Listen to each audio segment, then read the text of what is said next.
वैसे तो भगवान विष्णु के कई अवतार हुए और उन्हीं अवतारों में से एक माने गए वामन अवतार। जी हाँ, भगवान विष्णु ने ये अवतार लेकर राजा बलि को पाताल लोक का राजा बनाया था, जिसके द्वारपाल पर वो स्वयं बने थे। जी हाँ, फिर क्यों भगवान विष्णु को ऐसा करना पड़ा?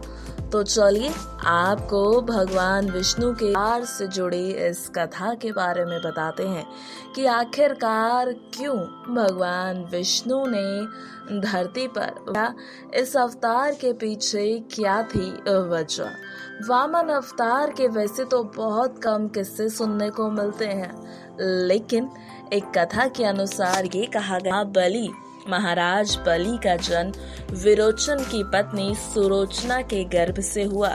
विरोचन के बाद यही दैत्यों के अधिपति हुए। देवासुर संग्राम में इंद्र के वज्र द्वारा इनकी मृत्यु हो गई थी। दैत्य गुरु शुक्राचार्य ने अपनी संजीवनी विद्या के द्वारा इन्हें नव जीवन प्रदान किया और इसके द्वारा विभाजन का अनुष्ठान करवाया। उस यज्ञ में अग्निदेव ने स्वयं प्रकट बलि को दिव्य रथ के साथ धनुष बाणों भरा तरकश एवं अभेद कवच प्रदान किया। उस रथ पर सवार होकर बलि ने देवताओं को जीत लिया और स्वर्ग के अधिपति हुए।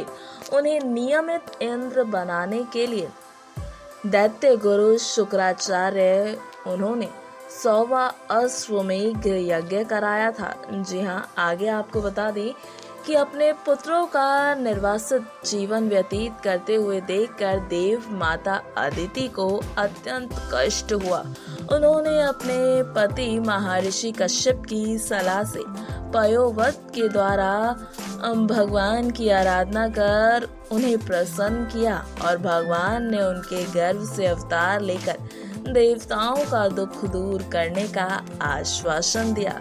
समय आने पर वामन रूप में अदिति के यहाँ भगवान का जन्म हुआ। महर्षि कश्यप ने ऋषियों के द्वारा उनका यज्ञोपवीत संस्कार करवाया। अब वहां से भगवान वामन बलि की यज्ञशाला की ओर चले गए। उनके तेज से प्रभावित होकर महाराजा बलि के सभी जो भी उनके द्वार पर खड़े थे उनका स्वागत कर रहे थे। महाराजा बलि ने सिंहासन पर बैठाकर भगवान वामन का पद प्रक्षालन किया और चरणों किया। बलि ने ये कहा कि भगवान आपके आगमन से आज मैं कृतार्थ हो गया और मेरा कुल तो धन्य हो गया। आप जो भी चाहे मुझसे निसंकोच मांग ले। भगवान वामन के बलि के कुल एवं दानशीलता की प्रसन्नता देखते हुए उनमें मात्र 3 पद की भूति ही याचना की। बलि के बार बार और मांगने के आग्रह के बाद भी उन्होंने कुछ भी मांगना स्वीकार नहीं किया।